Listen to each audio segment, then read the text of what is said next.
Good morning. Good Thursday morning. My name is Dave. Welcome to day 9 of our Goal Getter Challenge. Top of the morning to you. I hope that this finds you having a fantastic start to your day. I'm gonna yell talk for about 36 minutes. That's what's gonna happen today. We are every single day this week, every single day last week, diving into a conversation about what it's going to take for us to achieve the goals that we have set for this year, this 2021 that sits in front of us. And the thing that we are pulling apart today is the myth, the illusion that balance is a thing, that it is real, that it is possible for us. Balance is not real. But the idea of centeredness is a real thing. And I want to talk to you about how the fight to be centered, rather than the pursuit for balance, which is an illusion, may in fact be a thing that can help us achieve all these goals that we have in this year ahead. Who's with me? I hope that you're with me. Good morning. Like I say, every single day, this week and last, we're doing a little book club, as it were, a Goal Getter Challenge, trying to deconstruct the things that would get in the way of the world that we hope to walk toward, the life we hope to create, the goals we hope to achieve in 2021. And man, it's been so much fun. I appreciate y'all so much. Every single day, I have picked a winner, someone who has shared the good news of the challenge that we are inside of. And that winner is going to have an opportunity to be coached one-on-one by me via Zoom. And today's winner is someone named Sarah Spolestra. Sarah, you know what this means, Sarah. You and I have just become very, very best friends. I will, as soon as this challenge is done, reach out and set up a time for us to dive into our one-on-one coaching inside of Zoom. I am excited for it. Here we go. Also, I don't know if people are familiar, but if you go into the site where the coaching comes from, Leadership Essentials, if you signed up for the challenge, that's who's been sending the emails, Leadership Essentials. They're my publisher. Leadership Essentials has an opportunity if you create a book club. If you were to have bulk ordered 15 books, I'm coming into your book club via Zoom, and we're going to chop it up over chapters. There are plenty of people who have done this. So for Jason Moreno and Jennifer Meyer and Felicia Noble and Claudia Rostagno and Nadine Bentis and the other people who have signed up for me to come join your book club, I'll tell you what, I'm doing a book club circuit in about 2 minutes. So brace yourselves. But if you're interested, by all means, jump in and create a book club yourself. I would love nothing more than to be part of your club so we can talk about this book. All right, so let's dive into today's conversation. Again, dismantling the lie that if you work hard enough, you can create balance. Because balance is not a real thing. Balance just is not a real thing. And why isn't it a real thing? Because every time you make a choice to do one thing, you are at the same time making a decision to not do something else, right? There's no such thing as all of my priorities. When you say that you have a priority, there's only one thing that you can prioritize at a time. And so a yes to one person, a yes to one priority, a yes to one mission, a yes to one goal is a no to something else. And that doesn't make you bad, again, for having to make these hard trade-off type of decisions. It's just a practical reality of life. And so the most important thing that you have to come to grips with is this recognition that you cannot actually create balance. It is an impossibility. There will be times when you lean more into what you do professionally at the expense of being able to be more available to things inside of your personal life.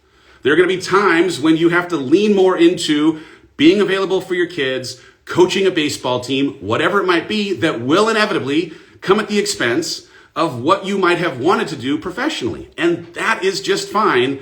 The decisions ought to be a reflection of your values. The decisions ought to be a reflection of the map that you are drawing, the vision that you are casting, the goals that you are setting for this year. And when you can come to grips with, of course, you are going to move toward the direction that you have cast the vision for at the expense of maintaining the happiness of all people in all places. because you cannot keep all people happy. You cannot say yes to the things that matter most to you without disappointing people who matter less to you, right?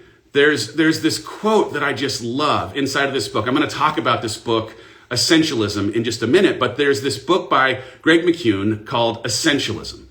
And I love it for a whole host of reasons, but one of the quotes that I love the most inside of it is this quote that says, if you don't prioritize your life, someone else will, right?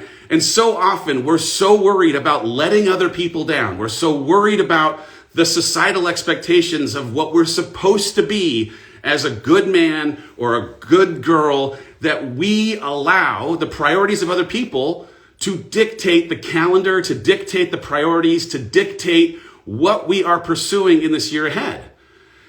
And it doesn't mean that you have to be selfish necessarily, but you do have to, in some respects, create a sense of priority for the things that are going to pull your gifts more fully into the world, the things that are going to get you a step closer to this vision of who you'd hope to become, and accept that the decision to pursue who you were put on this planet to be inevitably is going to become something that upsets someone whose agenda is disconnected from yours, whose priorities are disconnected from yours, whose values are disconnected from yours. They are not the one at the end of your life who is going to have to sit with regret for you not pursuing who you were placed on this planet to be and not fully unlocking those gifts. You are. And so the choice now that we have to make is, where do we want to go? And what are the kind of trade-offs that we're going to have to make in order to pursue the unlocking of these gifts and fulfill a feeling of purpose, a feeling of fulfillment, for having actually made steps every single day closer to who we know we are on this planet to become, right? The first thing that I just want to throw out, because we're nearing the end of our challenge, the book that I just talked about was Essentialism by Greg McKeown. I'm going to talk about essentialism a little bit more because I think identifying what is actually essential is such an important part of this exercise. But we're nearing the end of this challenge. We're hopefully springboarding into finishing a year that is going to be the best year ever. And in trying to do that, we have to understand what it takes to achieve goals. In my experience, in my opinion, there are three very, very simple things that you have to do to achieve goals. And the idea of creating centeredness, dismissing the possibility of balance being a real thing, ends up being part of it. But the first thing that you have to do, if you are sitting with a piece of paper and a pencil, write this down. You need to start with a radically honest assessment of where you are, right? You have to start with a radically honest assessment of where you are, number two, a very clear, specific, detailed vision of where you'd like to go, and three, the very specific tactical details, the habits, the routines, the kind of support, the kind of circle of people that you will need in your life to help you get from here to there. And inside of those specific tactical details of what it's going to take to get from where you are to where you're hoping to go is having a very clear control of your calendar, of your yeses, of what you are committing yourself to and what you are declining respectfully, so that you can maintain a trajectory to this place that you'd hope to get to. Without that, you will not get to where you want to go. You won't achieve your goals. You won't become this person that you'd hope to be at the end of the year. You will not. So when we start with this idea of really creating honest assessment of where we are, the first thing that I think we have to do in part is make peace with where we are. Release ourselves from the things that we have just most recently been through in 2020 and do a very deep inventory of all the good, all the growth, all the benefit that came in this crazy hard year that we are coming out of through the lens of gratitude, so that from a posture of hopefulness for all the good that came out of everything we've been through, we're able to cast a hopeful vision of where we're going, okay? Rather than thinking about what went wrong, why you're not where you ought to be, why these things happen to you, Can you reframe? We've talked about reframing in this challenge. All the things that have happened that have helped create in you the person who is primed to now go chase the goals that you've set for this year, not in spite of, but because of the things that happened in this past year. They may not have happened the way that you wanted. I am also one of these people who did not have things go exactly as I would have liked. And yet I can find gratitude for how not having things gone the way I would have hoped have produced some of the very best growth in the entirety of my life, right? How much stronger do you feel for being forced to be strong? How much more do you now believe in your ability to do hard things because of the proof that you have that you could have done them when you did them in the last year, right? You have to find a way to attach positivity, hopefulness, and pride for the work that you have done in this past year. And then the next piece is to find a way to do this inventory of what in this last year worked and didn't. What in this last year actually can you say was a good return on your time invested, and what was not a good use of time at all?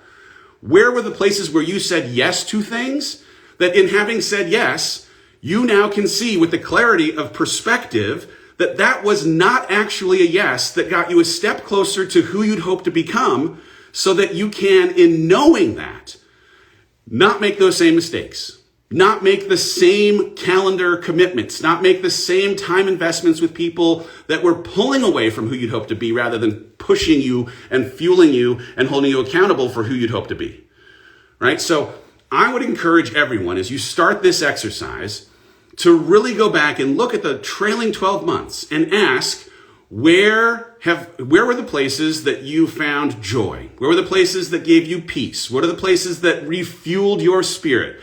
And how often were those things afforded? Notice the times and be very, very, very honest in a way that doesn't make you in any kind of codependent way feel badly for having to be honest. Notice the times where you can just say, hey, this was a poor use of time.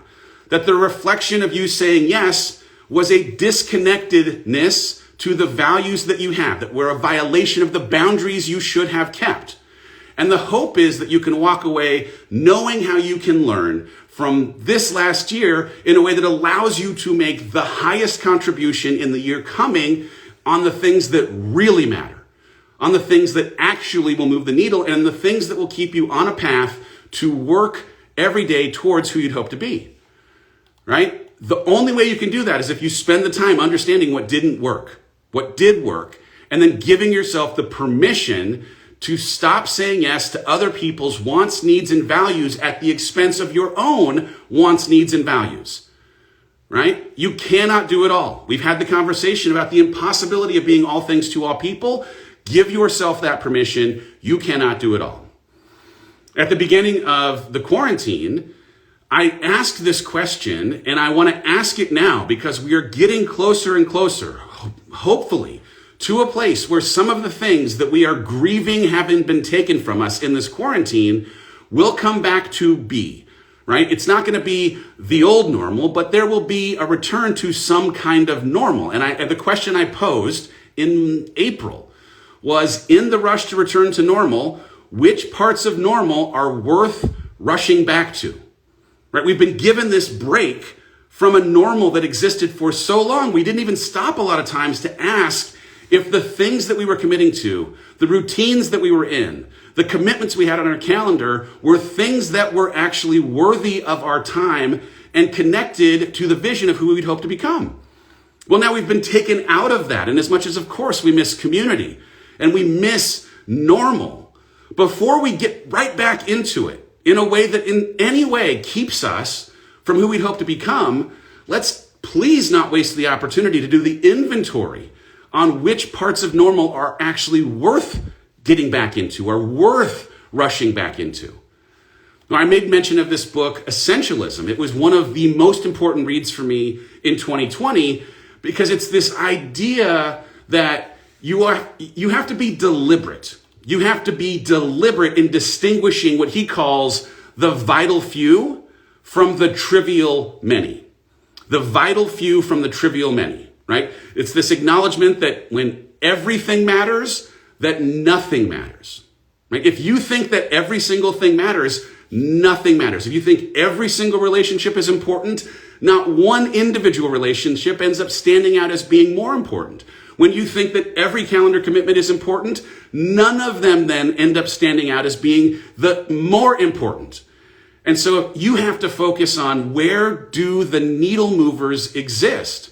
Staying connected to your core values, staying connected to the goals that you're setting, staying connected to this vision of who you'd hope to become by the end of the year, and only focusing on those things, right? I've had to really think about, okay, what are my values? What are my goals? And what's the kind of lifestyle that I want to experience to feel every single day, right? I could do anything. You could do anything. But every decision that you make in some ways either aligns with or compromises your values, aligns with or compromises the lifestyle that you'd like, the way that you want to feel the day. So you have to find a way to really identify what are the essentials, stick to those, and what are the non-essentials, and eliminate those completely. And eliminate those in a way that doesn't make you feel guilty for eliminating them, but has you appreciating that the only way that you are able to actually continue on this journey going forward is if you stay connected to the essentials. What it requires, and there's 3 things that he says, and I have stayed so attached to this in trying to cast a vision for this year that is coming ahead, right? 3 things that you have to adopt, which is a mentality of I choose to rather than I have to, right? You have to choose what you want to do, how you want your calendar to fill, what kind of community you want around you, the kind of content you're consuming on social.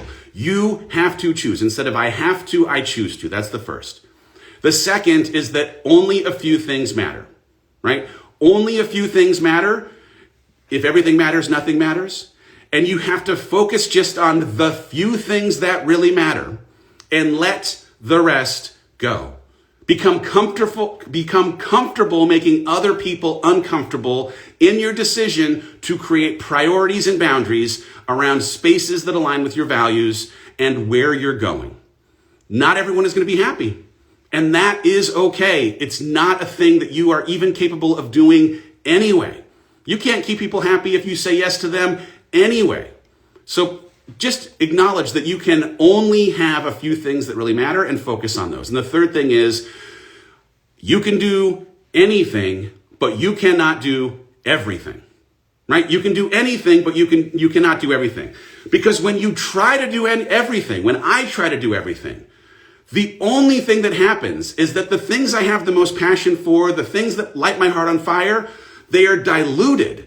They are not fully expressed because of the way that I've now spread myself so thin that I'm not able to actually pour into the things that actually matter, that I really want to do well, that are at the essence of the gifts that I've been afforded and the light that I want to bring to the world.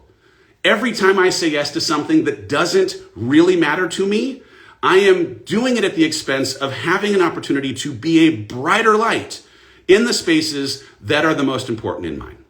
Okay? So think about doing a calendar audit, think about how this illusion of balance isn't actually real, and think about this idea of essentialism, right? How can you identify the things that really matter, and how can you, once you know what doesn't matter, create boundaries that keep those things off your calendar? Create boundaries that keep those people. Doesn't mean they can't be in your life, but they can't consume your life, right? How do you create the boundaries? How do you create the calendar that ultimately is a reflection of what is essential, of what actually matters the most, okay? As I've thought about what's the best way, here we are nearing the end of this conversation around setting up for success for this year ahead. What's the best way to think about what you might need in this idea of centeredness that I could leave you with? And what I wanted to share with you was something I did as an exercise to identify the centeredness that I need in my life to pursue the goals that I have for this coming year. And so the question that I asked was, what do I need in this season to control the only thing I can, which is how I show up today, in a way that allows me to get one step closer every day to the vision that I have for who I'd hope to become. Okay? How do I identify what I need in this season to control the only thing I can, how I show up today, in a way that lets me get every single day one step closer to who I'd hope to become? And I answered these questions against the 5 dimensions of health. My physical, spiritual, mental, relational, and my spiritual, relational, mental, emotional, and physical health. 5 dimensions of health. So I'm going to share with you the things that I came up with. I came up with 3 things for each of these dimensions of health. And I want to encourage you to ask yourself the same question in trying to establish a centeredness from which you can go and pursue every single thing that ends up happening for the balance of this year. So when it comes to my physical health, people, when you say health, people tend to think of physical health first. Physical health is not what health is. Health is mental, spiritual, emotional, relational, and physical health. So what do I need in the season for my physical health? Number 1, I need foods and water that will bless my body, right? I want to understand what foods give me energy for the day, and I want to have those things that I put in my body make me feel the way that I'd hope to, while staying away from the things that don't suit me or my interest in moving forward, right? So for me, that's a lot more greens, a lot more protein, fewer carbs, and no booze. So that's the first thing I need for my physical health. The second thing, I got to move my body every single day. And I want to encourage you, you need to move your body every single day, because body movement is super connected, not just to my physical health, but also to my mental health, right? Moving your body to change your mind. It's a thing that we've been talking about in this community for a long time. A lot of my physical goals are so connected to my mental health. So I get out and move every single day. A minimum of 30 minutes, but often for more like an hour's worth of time, so that when I'm out on the road, this thing that for me as I'm running has been this great combination of therapy and church, I'm able to process a little bit of what I'm thinking in a way that actually allows me to start my day right. And the third thing I need in this season is to set aggressive physical targets to remind me of how strong I can be, right? I have needed to work toward things that were bigger than what I thought I could previously handle physically, so that in chasing and achieving these bigger physical thresholds, I was able to teach myself of my ability to do more than I think I can, to be stronger than sometimes I give myself credit for, right? These tattoos that I have, oh, you can't even see them. It says better on one side, stronger on the other, right? Climbing that mountain reframed how I thought about my ability to run further distance, right? I came off the mountain, I ran 200 miles the next month. I'm now training for an Ironman. Why am I training for an Ironman? Because after having done a marathon, I want to continue to push myself into physical spaces that will reframe what I think I am capable of, and might transfer that knowledge into every other part of my life. Because I am trying to show myself that, hey, if you can be strong in this space, you can also be strong when the voices in your head start to act up, when your kids start to do something, when something ends up coming your way that you don't expect. What do I need in my spiritual health? Well, number 1, I got to connect every single day to a power greater than myself, especially inside of this world right now that feels more out of control and less predictable than ever. And so for me, it's been a practice on a rock, in nature, at the end of a run, starting my morning with a conversation with God. It's a back patio of peace where I am sitting in conversation with my Maker, a reminder that no matter what ends up happening today, I'm not carrying the burden of this day by myself. What else has it meant for my spiritual health? I've needed community, right? Community with people who might be able to reinforce and remind me of the truths inside of my spiritual health on the days when my faith feels tested. And so I've been going on runs with my pastor, having coffee with friends from church, having that community and being in conversation about life and perspective when things feel overwhelming has been a massive need for creating centeredness in what is a totally uncentered, wild, imbalanced world. And the last thing that I've needed is diverse points of view in a way that might broaden my understanding and appreciation of God, right? The universe, nature, energy, how all of these things are interconnected. This last 9 months for me has been something that has wildly expanded what my thinking of and belief in God has ended up feeling like. And it's in part come from reaching for that understanding every single day, either on that rock or inside of books or with conversation from people who think and believe things that are just a little bit different than what I grew up with. All right, what do I need in my season, this season for emotional health? Emotional health. Well, the thing I've needed most in this last 9 months, when I have had more feelings than I have ever felt in my entire life, has been trying to understand why I'm feeling what I'm feeling. And the answer for me in this season has come in the investment and energy in reading books and listening to podcasts that would help me actually understand my grief, understand my pain, understand my thoughts. It's why I have talked ad nauseum about this book, Untethered Soul, right? Like being introduced to Michael Singer's book, Untethered Soul, was a game changer for helping me understand why I think the things I do, and more importantly, that I am not those thoughts, but the observer of those thoughts. I've read a book about evolving the way that you think called Evolve Your Brain by Joe Dispenza.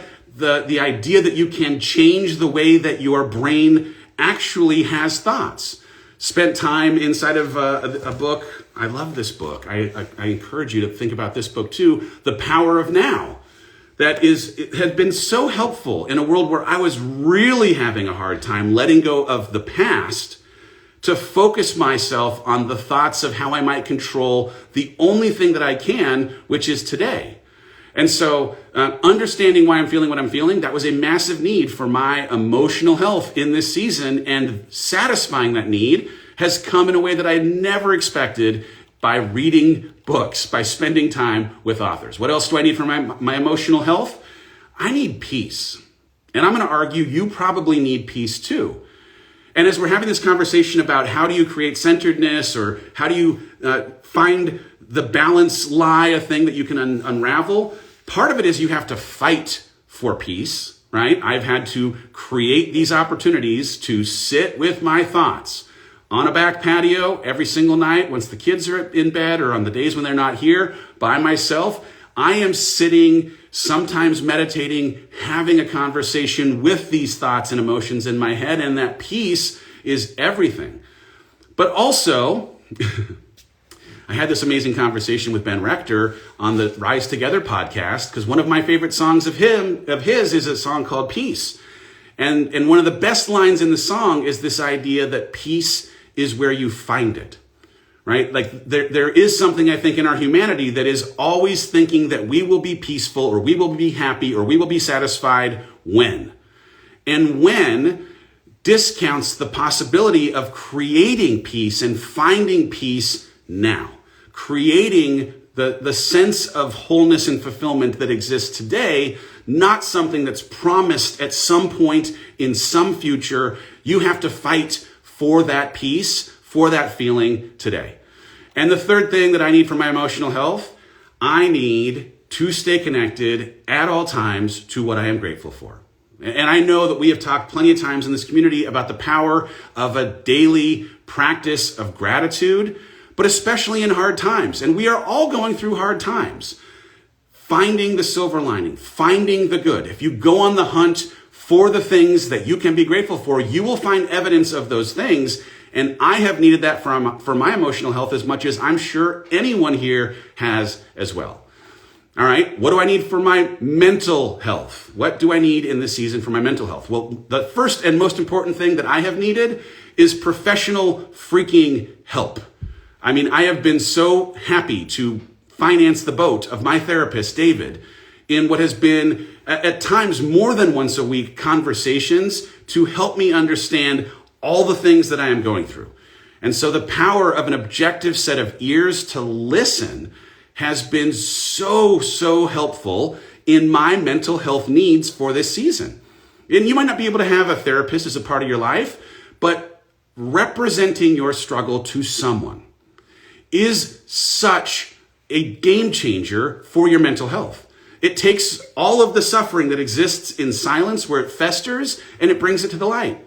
It requires, yes, some vulnerability, but that vulnerability actually affords you the opportunity to feel less alone and actually gives you the chance to get the help that objective third party may have to offer as you're trying to continue on this journey to where you're going. What else do I need for my mental health? I need purpose. I need meaning. I need to connect every day to impact. I'm doing this free challenge. We're having this conversation in real time because my mental health depends on feeling a sense of purpose, meaning, and impact inside of this season. And I'm going to keep pouring myself and putting myself into these situations where it feels like this personal value of mine, impact, servant leadership, can manifest itself in the work that I do. Guess what? Not everyone's going to like the stuff that I throw out. That's okay. It's not for them. But I know that I need to be connected to it. And I'm going to argue you probably need to be connected to purpose, meaning, and impact in this season for your mental health as well. And the last thing I need for my mental health in this season is grace. I need some grace. I need a huge serving of grace because I can be really, really hard on myself. I can be hard on myself in a world that sets expectations super high. I can be hard on myself in a world where I set high expectations for myself. I need grace because the journey that I'm on is nonlinear, right? The journey that you're on is nonlinear. You can have 3 really good days in a row like I have 3 really good days in a row, and then you can find yourself crying on the floor of your bathroom. And that is a reflection of humanity, not of weakness. That is a reflection of how hard things can be when times are hard. And the only thing that gets me off the floor of the bathroom when I'm having to cry is grace. Recognizing that the nonlinear experience that I am going through, that you're going through, is a reflection of humanity. And I get a chance to get back up and have a better day faster if I can stay connected to grace. You need to as well. All right, last thing, what do I need in this season for my relational health? The number one thing I need right now is connection. And it is hard. Can I get a witness? Who else is struggling with connection inside of quarantine? I mean, like right now, Brady and Lynn, my neighbors down the street, they're on like a real lockdown. They have decided just to make sure that they are staying as safe as possible. And since they're the only friends I have in town, I mean, they're not, but I'm more or less staying on a full lockdown as well. So connection is a thing that I need. That is something that has required creativity. It's something that's required getting into community with people inside of my coaching. It's required having text conversations and FaceTime conversations and phone conversations and all of that because I, like you, need connection. I saw a picture the other day of everyone celebrating at a dinner that we had like a year ago, 2 years ago. And I thought, oh my goodness, I can't even imagine having someone pass me a bread bowl so that I can reach into it and have a piece of bread that another human being has touched. Goodness, I miss that kind of connection. But we need that connection. All of us need it. And it's going to require us fighting for it so that we can stay connected in a disconnected world. The second thing that I need in this season, I got to lean into my family, right? My relational goals hinge primarily on how I can be the best father possible for these 4 kids and understand in a world where I am learning as I go how to be a great co-parent with my partner, Ray, right? And so for me, it's meant really leaning into, all right, I'm going to be a baseball coach. I'm going to build a track out back we can ride some go-karts on, but also I'm going to be in conversation to understand how the events of these last 9 months are affecting my most important people by really leaning into and being present in a way that, yeah, I think I was before, but now I have even more a mandate to do because of how important it is inside of unprecedented upside down times. And the last thing that I need in my relational health is boundaries. And that's what you need too. I need boundaries from anyone who wants to try and steal my daily fight for joy. So my calendar, my social feed, my text exchanges, they are all exclusively positive. If there is someone who wants to try and come in with something that might steal my joy, they are not welcome. The inn here, it is full. I can't right now. Life is already hard enough to also have to carry the weight of someone who wants to be a jerk. So part of my routine has become auditing, how am I consuming things? How am I spending time, even if it's virtual time, with the people I interact with and the relationships that I have, and how do they make me feel, right? If seeing all of me, how awesome I think I am, isn't a part of what brings the best of you into my life, isn't part of what brings you to the table in a way that fuels me, then I have to create a boundary in a way that says you can still be a part of my life, but you cannot be in my life. And that boundary exists to protect my possibility for peace, for joy, and for this possibility of me evolving into who I'd hope to become. That is what I need in this season. That's what I need in this season against this physical, emotional, mental, relational, and spiritual set of health goals. Because that at a foundation now sets me up to go and achieve the things that I'd hope to achieve. So I really want to encourage you, ask the question, what do you need in this season? You cannot achieve the goals that we have been talking about during this 2 weeks of this challenge if you aren't first creating centeredness that actually meets what you need where you're at. You have to answer this question, what do you need in this season? And then you have to fight for it. You have to prioritize it. It has to be the thing that your calendar reflects and your feed reflects and the people you are spending time with reflects. And it has to be something that you are unapologetic about because of you being so connected to your values and so connected to where you're going that to deny this, you would be denying your ability to actually make progress to this place that you want to go. It is one or the other. You can make everyone happy, or you can become the person that God created you to be in 2021, period. All right. In the conversation, a little bit of a deviation from our coaching, but I hope that that's helpful. In the conversation, obviously today we were talking about the myth that you can achieve balance if you work hard enough. You cannot achieve balance if you work hard enough. The first thing you have to do, dismiss the idea that balance is even an achievable thing. It is not an achievable thing. It's an impossible standard that society has sold to us that we have believed we have to reach for in order to be good. It is an impossible standard. It is not a real thing. Let go of it. Focus on centeredness, right? But understand that as a part of your recognition that balance isn't a thing, that sacrifice and support is going to be a requirement to actually move forward inside of centeredness, right? You are going to have to say no to things that you previously said yes to. And you're going to have the right kind of support system in place to help you get there because you will not get there alone. And the last piece is, and I put this in the coaching, do consider, right? Do consider with the people who are priorities, who do have value, making them familiar with the plan that you are creating, right? To succeed in the goals, you're going to probably have to involve your spouse.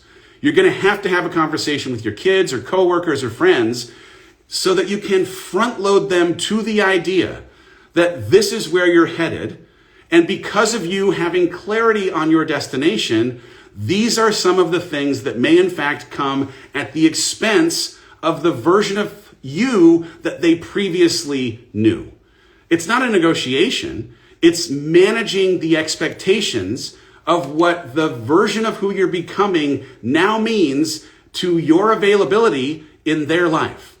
And if you can front load your calendar, if you can manage those expectations up front, when it comes time for your self-care routine, when it comes time for you to have a calendar that's a reflection of where you're headed, you are not going to second guess it.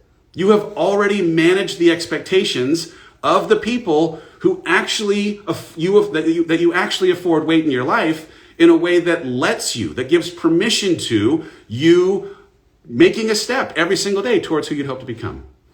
All right. That is a Thursday, y'all. Come on. That is a Thursday. That's a good word. I hope you got something from this. Please, if you did, I encourage you, share this with somebody that you think needs to hear it. We only have a single day left of our Goal Getter Challenge. That'll be tomorrow morning at 9 a.m. It's going to be a Q&A day, so I will ask you in the Facebook feed, drop in some questions that you would like me to answer. I will, in Instagram and my stories, throw a question box up so that if there's something you want to dive into, let's dive in. If you haven't bought this book, I'm the most biased person on the planet. My face is actually on it. I mean, who is this person? By the way, I wrote this book 2 years ago, and I am not even the same person that I was when I wrote this book. And thank God for that. I'm just continuing to evolve every single day. But I do believe that this book has some things in it that will help you stay out of your way for the goals that you're trying to set and hit in this year. And I encourage you to grab it if you haven't yet. All right, we will see y'all tomorrow. Have yourself a fantastic day. Thanks for hanging in on a longer morning show moment. Have a great Thursday, everybody. We'll talk to you soon.